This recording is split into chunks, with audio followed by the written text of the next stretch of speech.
నమస్తే ఫ్రెండ్స్, మనం వీడియోలోకి వెళ్ళే ముందు మీకు అందరికి ఒక ఇంట్రెస్టింగ్ వీడియో బైట్ చూపిస్తాం. ఒక్కసారి ఆ వీడియో బైట్ చూడండి, తర్వాత మనం సబ్జెక్ట్లోకి వెళ్దాం. I have this great story in the book about Amit Shah. ये तो अभी नहीं सीखा, उसने 1980s में सीखा है. He was contesting an election for college and the candidate against him was a woman.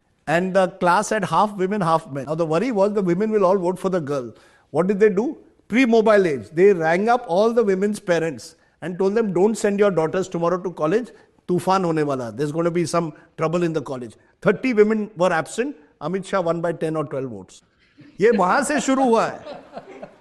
చూసిరు కదా, ప్రముఖ జర్నలిస్టు రాజ్దీప్ సర్దేశాయ్ అమిత్ షా గురించి ఏమంటున్నాడంటే, అమిత్ షా కాలేజ్ డేస్లోనే ఎన్నికల్లో పోటీ చేస్తే ఆయన మీద పోటీ చేసిన ఆమె మహిళ కావడం వల్ల ఆ రోజు సాయంత్రం ఆయన ఇంటికి పోయిన తర్వాత ఆ పోటీ చేసిన మహిళ కాకుండా ఇంక అందరు అమ్మాయిల వాళ్ళ పేరెంట్స్కి కాల్ చేసి, రేపు వర్షం పడబోతుంది, మీ పిల్లల్ని కాలేజీ పంపించడం అనేది ప్రమాదం అని చెప్తాడంట.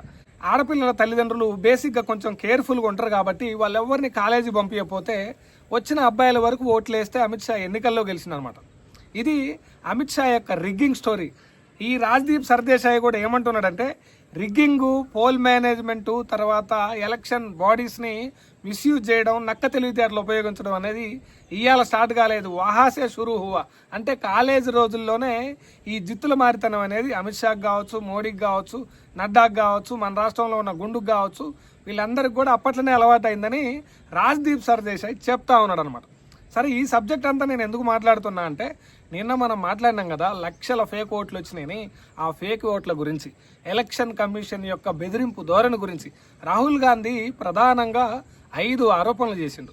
Fake votes, duplicate votes, bulk votes, fake photographs and form 6 misuse గురించి ఆయన తీవ్రమైన ఆరోపణలు చేసిండు.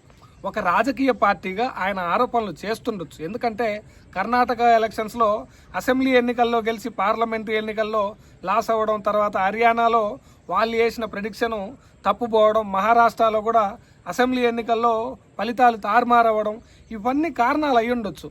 కానీ రాహుల్ గాంధీ చేస్తున్న వాదనలో ఈ ప్రజెంటేషన్ ఏదైతే ఉందో, ఆయన 70 నిమిషాల పాటు ఇచ్చిన ప్రజెంటేషన్లో చాలా క్లియర్గా ఇంటి నెంబర్లు, ఫొటోసు, తర్వాత ఫామ్ 6 గురించి ఇట్లా చాలా తీవ్రమైన ఆరోపణలు ఆధారాలతో సహా ఆయన చేసిండనమాట. రాహుల్ గాంధీ లేవనెత్తిన 2 ప్రశ్నలు మాత్రం దేశ ప్రజల్ని ఆలోచింపజేస్తున్నాయి. మెషిన్ రీడబుల్ ఓటర్ జాబితాని ఆయన అడుగుతా ఉన్నాడు. తర్వాత సీసీటీవీ ఫుటేజ్. అయితే రీసెంట్గా వచ్చిన వార్తల్లో ఏం చెప్తా ఉన్నారంటే, ఈ ఎలక్షన్ కమిషన్ ఏదైతే ఉందో సీసీటీవీ ఫుటేజ్లన్నింటినీ కూడా ధ్వంసం చేయమని కింది స్థాయి అధికారులకి ఆదేశాలు ఇచ్చినట్టు వార్తలు వస్తూ ఉన్నాయి అనమాట. ఎంత దుర్మార్గం ఇది! ఆర్జేడీ లీడర్ తేజస్వి యాదవ్ పెట్టిన ప్రెస్ మీట్ కూడా సంచలనం సృష్టించింది. బీహార్ ఉప ముఖ్యమంత్రి విజయ్ కుమార్ సిన్హాకి 2 నియోజకవర్గాల్లో ఓట్లు ఉన్నాయన్నమాట. విచిత్రం ఏంటంటే, 2 నియోజకవర్గాల్లో ఓట్లు ఉండడమే కాకుండా ఒక దగ్గర ఆయన వయసు 57, ఒక దగ్గర 60 అనమాట. అంటే ఇదంతా కూడా ఈ నకిలీతనాన్ని, ఈ దొంగతనాన్ని ఈ బట్ట బయలు చేస్తుందన్నమాట. ఇదంతా ఒక పక్కన పెడితే, రాహుల్ గాంధీ లేవనెత్తిన సీరియస్ క్వశ్చన్స్కి ఆన్సర్ ఇచ్చేది పోయి ఎలక్షన్ కమిషను బెదిరింపు ధోరణికి దిగిందనమాట. ఎలక్షన్ కమిషన్ ప్రవర్తన అనేది చాలా విచిత్రంగా ఉందన్నమాట. ఇక్కడ ఒక నియోజకవర్గంలో ఫ్రాడ్ జరిగితే, 2 నియోజకవర్గాల్లో ఫ్రాడ్ జరిగితే, ఈ ఓటు తప్పుపోయింది, ఇక్కడ ఫోటో ఫేక్ వచ్చింది, తర్వాత ఇక్కడ డూప్లికేట్ అడ్రస్ వచ్చింది, ఇది ఫామ్ 6 మిస్యూజ్ అయిందని ఒక నియోజకవర్గానికి సంబంధించిన డీటెయిల్స్ మనం ఎలక్షన్ కమిషన్కి అఫిడవిట్ రూపంలో ఇవ్వగలుగుతాం అన్నమాట. మొత్తం మ్యాక్రో లెవెల్లో 105,000 ఓట్లు మహదేవపుర నియోజకవర్గంలో ఫేక్ ఓట్లు ఉన్నాయని డీటెయిల్స్తో సహా ప్రజెంట్ చేస్తే మళ్ళీ ఎలక్షన్ కమిషన్ అఫిడవిట్ అడుగుతుందన్నమాట. ఇది ఇండివిజువల్ నియోజకవర్గం కాదు కదా, ఇంత డీటెయిల్డ్ ప్రాసెస్, చాలా లెంతీ ప్రాసెస్ ఉంటుంది. ఒక్క మహదేవపుర నియోజకవర్గంలోనే అన్ని ఓట్లు మిస్ అయితే దేశం మొత్తంలో ఉన్నటువంటి పరిస్థితి ఏందో మీరు ఒక్కసారి ఇమాజిన్ చేసుకోండి. రాహుల్ గాంధీ తాను ఇచ్చిన ప్రజెంటేషన్లోనే 2024 పార్లమెంటు ఎలక్షన్స్లో ఎలక్షన్ కమిషను తర్వాత భారతీయ జనతా పార్టీ 2 కూడా నెక్సెస్ అయ్యి ఈ ఎన్నికల్ని మ్యానిపులేట్ చేసినాయి. బీజేపీ 25 పార్లమెంటు స్థానాలను గెలవడానికి ఎలక్షన్ కమిషను ఉపయోగపడ్డదని చెప్తా ఉన్నాడు అనమాట. సరే, ఈ ఆరోపణలు ఎటు పెట్టినా సరే ఎలక్షన్ కమిషన్ అనేది ఇండిపెండెంట్ బాడీ అనమాట. భారత రాజ్యాంగ సభలో చాలా పెద్ద లెంతీ చర్చ జరిగింది. ఎలక్షన్ కమిషన్ అనేది చాలా ఇండిపెండెంట్గా ఉండాలి, చాలా క్రెడిబుల్గా ఉండాలి, అమాయకులైనటువంటి ప్రజల ఓట్లని, రాజకీయ హక్కుల్ని తస్కరించకుండా, ఈ దొంగ నాయకులు తస్కరించకుండా ఉండడానికి దానికి ఇవ్వాల్సిన సేఫ్ గార్డ్స్ అన్నీ ఇచ్చారనమాట. సుప్రీంకోర్టు న్యాయమూర్తుల్ని ఎట్లయితే పార్లమెంట్లో ఒక చర్చ చేసి తర్వాత తీర్మానం చేసి ఏ రకంగా అయితే వాళ్ళు తొలగిస్తారో ఈ ఎలక్షన్ కమిషన్ కూడా అలాంటి రాజ్యాంగ రక్షణలోనే అనమాట. కానీ ఎలక్షన్ కమిషన్ అనేది చాలా రెడిక్యులస్గా బిహేవ్ చేస్తుంది అనమాట. ఇదంతా ఒక పక్కనుంటే బీహార్లో స్పెషల్ ఇంటెన్సివ్ రివిజన్ పేరు మీద 65 లక్షల ఓట్లను తీసేసారు. మెయిన్గా ముస్లిమ్స్ ఉమెన్ని టార్గెట్ చేసుకొని చేస్తూ ఉన్నారనమాట. సరే, ఈ ఇంటెన్సివ్ రివిజన్ ఏదైతే ఉందో అది అడ్మినిస్ట్రేటివ్ ప్రాసెస్. ప్రతి సంవత్సరమో లేకపోతే ఎలక్షన్స్ వచ్చినప్పుడో ఎప్పుడో అడ్మినిస్ట్రేటివ్ కన్వీనియన్స్ కోసం అది జరుగుతూ ఉంటుంది అనమాట.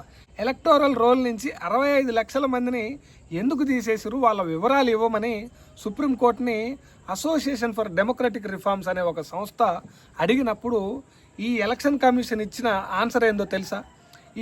ఈ డీటెయిల్స్ ఇవ్వడానికి రూల్స్ ఒప్పుకో అని చెప్తా ఉందన్నమాట. ప్రజలకున్న రాజకీయ హక్కులు, నా ఓటు ఎందుకు మిస్ అయింది, నా ఓటు ఎందుకు డిలీట్ చేయబడ్డది, నా ఓటు ఎలక్టోరల్ రోల్లో ఎందుకు లేదని చెప్తే వాళ్ళు ఏం చెప్తా ఉన్నారంటే రూల్స్ ఒప్పుకో అని చెప్తా ఉన్నారు అన్నమాట. ఇంకోటి ఏంది, రాహుల్ గాంధీ పెట్టిన ప్రెస్ మీట్ ఏదైతే ఉందో registration of electoral rules 1960 rule number 20 sub class 3 ప్రకారం ఇది వ్యతిరేకం అని చెప్తా ఉన్నారు అనమాట. మరి ప్రజలు కూడా రూల్స్ మాట్లాడతారు కదా, వాళ్ళకి రాజకీయ హక్కులు ఉంటాయి కదా, వీటి గురించి వాటికి పట్టింపు లేదనమాట. మొత్తం ఫేక్ ఓట్లు చేసిర్రా నాయన అని ఎలక్షన్ కమిషన్ అంటుంటే ఎలక్షన్ కమిషన్ ఏం చెప్తా ఉందంటే ఈ శకుని రాణి అనే ఆమె ఫామ్ 6ని ఎట్లా మిస్యూజ్ చేసిందో డీటెయిల్స్ ఇవ్వమని అడుగుతా ఉన్నారనమాట. అంటే ఇదంతా ఎట్లుందంటే కొండను దోమి ఎలకని పట్టినట్టు ఉందన్నమాట ఎలక్షన్ కమిషన్ వ్యవహారం. ఎలక్షన్ కమిషన్ చేయాల్సిన పని ఏంది? ప్రజల యొక్క రాజకీయ హక్కుల్ని కాపాడడం. ప్రజల యొక్క రాజకీయ హక్కుల్ని ఈ దొంగ రాజకీయ నాయకులు తస్కరించే ప్రయత్నం చేసినప్పుడు అడ్డుకోవడం. అంతేగాని లక్షల ఓట్లు మిస్ అయినప్పుడు రాజకీయ నాయకులు కంప్లైంట్ చేస్తున్నప్పుడు వాటి మీద మాట్లాడుతున్నప్పుడు ఈ రాహుల్ గాంధీకి బెదిరింపు టోన్లో నోటీసులు ఇవ్వడం, కేరళలో ఉన్న ఎల్డీఎఫ్ లీడర్కి నోటీసులు ఇవ్వడం అనేది ఇది బాధ్యతారాహిత్యం అనమాట. రాహుల్ గాంధీ రైజ్ చేసిన క్వశ్చన్స్కి ప్రతిపక్ష నాయకుడిగా నువ్వు చాలా మంచి పని చేసినావు, చాలా బాధ్యతతో మాట్లాడినావు, దీని మీద మేము ఇన్వెస్టిగేషన్ చేస్తామని చెప్పాలే కానీ దీని మీద అఫిడవిట్ పెట్టా అంటారు. 1,00,000 ఓట్లు మిస్ అయినాయని ఒక్క మహదేవపురాన్ని ఒక శాంపిల్గా తీసుకొని ఆయన చెప్పిండు అనమాట. ఒకవేళ దేశం మొత్తం ఇట్లనే జరిగిందని చెప్తే దేశం మొత్తం కూడా నువ్వు డీటెయిల్డ్ అఫిడవిట్ సబ్మిట్ చేయమని అడిగితే దానికంటే మూర్ఖత్వం ఉంటుందా? 25 పార్లమెంటు స్థానాల కోసం ఎలక్షన్ కమిషన్ అనేది బీజేపీతో నెక్సెస్ అయ్యి ఆ ఎన్నికల్లో బీజేపీకి సహకరించిందని ఆయన చెప్తా ఉన్నాడు అనమాట. బాధ్యత కలిగిన ఎలక్షన్ కమిషన్ ఏం చేయాలా? థరో ఇన్వెస్టిగేషన్ చేయాలా, దీంట్లో టైం తీసుకొని దాన్ని స్టడీ చేయాలి. అంతేగాని రాజకీయ నాయకుల్ని బెదిరిస్తే అది ఎట్లా కుదురుతుంది? ఇంకోటి ఏంటంటే సీసీటీవీలు ఎందుకు ధ్వంసం చేసిరు అనేది ఎలక్షన్ కమిషన్ సమాధానం చెప్పాలి.